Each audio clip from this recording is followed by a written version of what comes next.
திருச்சி மாவட்டம் ஸ்ரீரங்கம் அருகே கொடிங்கால் வடிகால் வாய்க்கால் கரை உடைந்து 1000க்கும் மேற்பட்ட ஏக்கர் விளைநிலங்களில் நீர் புகுந்ததால் விவசாயிகள் வேதனை அடைந்தனர். திருச்சியில் பெய்த மழையால் எலவனூர் கிராமத்தில் உள்ள கொடிங்கால் வடிகால் வாய்க்காலில் கரை உடைந்தது. இதன் காரணமாக அருகில் உள்ள 1000க்கும் மேற்பட்ட ஏக்கரில் பயிரிடப்பட்ட நெல், கரும்பு, வாழை உள்ளிட்ட விவசாய நிலங்களில் மழைநீர் புகுந்து பயிர்கள் பாதிக்கப்பட்டன. ஏற்கனவே வாய்க்காலை தூர்வாரி கரையை உயர்த்தி பலப்படுத்த வேண்டும் என தமிழக அரசுக்கு பலமுறை கோரிக்கை விடுத்தும் நடவடிக்கை எடுக்கவில்லை என பகுதி மக்கள் குற்றம் சாட்டியுள்ளனர். நேற்று ஒரு நாள் தான் மழை பெஞ்சிச்சு. அந்த மழையில பாத்தீங்கன்னா அந்த கரை ஃபுல்லா உடஞ்சி உள்ள வந்துட்டு பல கனிகள் வந்துட்டு பாத்தீங்கன்னா ஃபுல்லா வாழை போட்டிருந்தோம், நெல் போட்டிருந்தோம். அது எல்லாமே பாத்தீங்கன்னா எல்லாம் அடிச்சுக்கிட்டு போயிடுச்சு.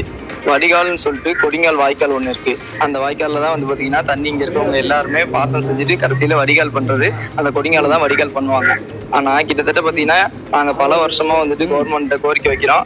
அந்த கொடிங்கால் வாய்க்காலோட கரையை வந்து எங்களுக்கு பலப்படுத்தி கொடுங்க அப்படின்னு சொல்லி கேட்குறோம். ஆனால் இது வரைக்கும் அவங்க பண்ணதே இல்லை.